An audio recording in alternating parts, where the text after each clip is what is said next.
Okay, so, hi, hello, welcome back to another Creepypasta video. Today, Creepypasta we're going to be reading is called the Dyatlov Pass Incident. Hopefully I said it correctly, because that name is in Russian, I do believe. But before we get into it, I do want to say a few things. First off, this video is one take, so if you do hear me stumble, mumble, fumble, and mess up my words, and especially in this one where I mess up the names in Russian, or try to say the names, I only speak English. I know little Spanish, and that's it. But second thing I do want to say, please consider using code GOONS at gamersubs.gg. At gamersubs.gg, it's code GOONS.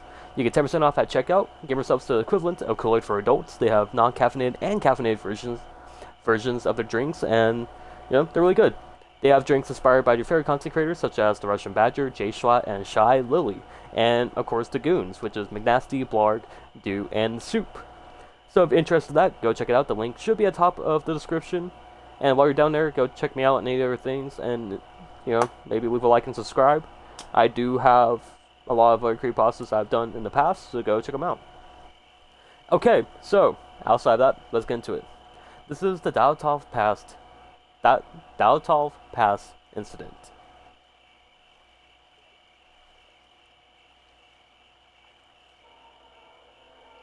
In the winter of 1959, 9 university students died mysteriously while hiking in the Ural Mountains located in the former Soviet Union.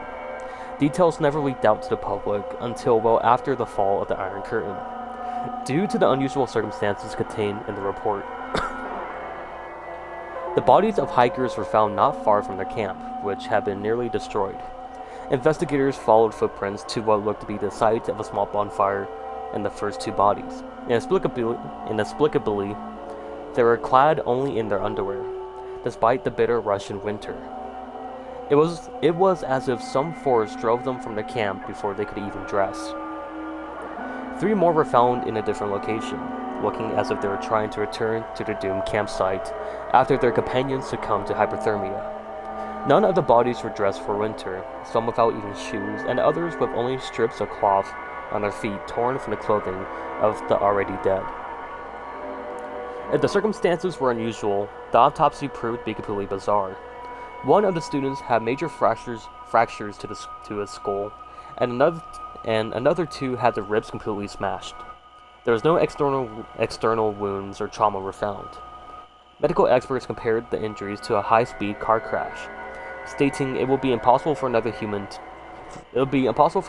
being to create injuries of their type without an external wound.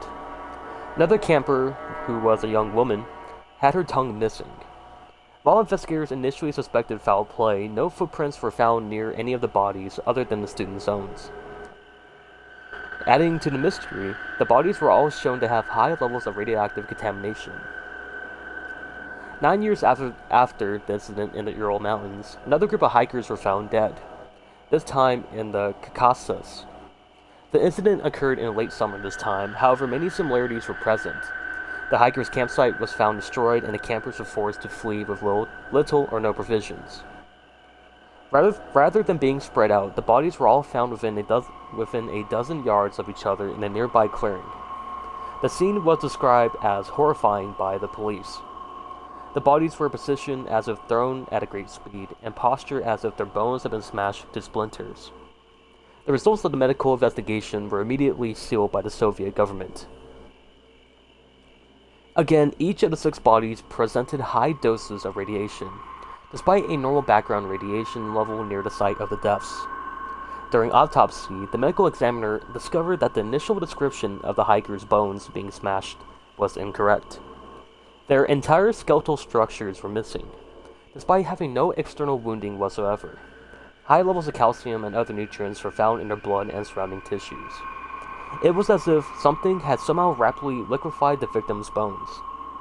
Crime scene photos also revealed the clearing that the bodies were found in was not natural. Topographic maps taken only months before had shown the area to be a lush forest.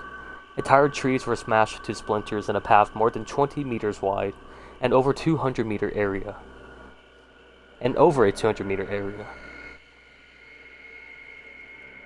Despite the Soviet crackdown on all information, it eventually leaked out as all such information does. leading occult experts have gathered all available facts and came to a single terrifying conclusion. No man or man-made device could have acted with such deliberate force or in the ways uncovered. All of the research available, only one entity could have been responsible. Something that was not meant for our Earth.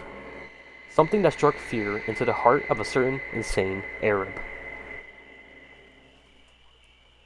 Okay, so that was the Dyatlov Pass Incident. I don't know what the last one means, that something struck fear into the heart of a certain insane Arab. I think I may know who they're talking about, but I feel like the last part was just kind of eh. But yeah, so you guys don't know the Dyatlov Pass Incident. It was a natural. Well, the first part was real. I never heard the second part.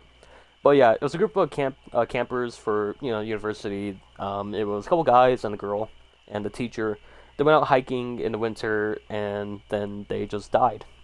And I'm pretty sure, I don't know if this might be true, but I think it was the people who made Frozen, because they, like Disney, they made an engine where they can replicate snow and like avalanches. I think that's when the snow.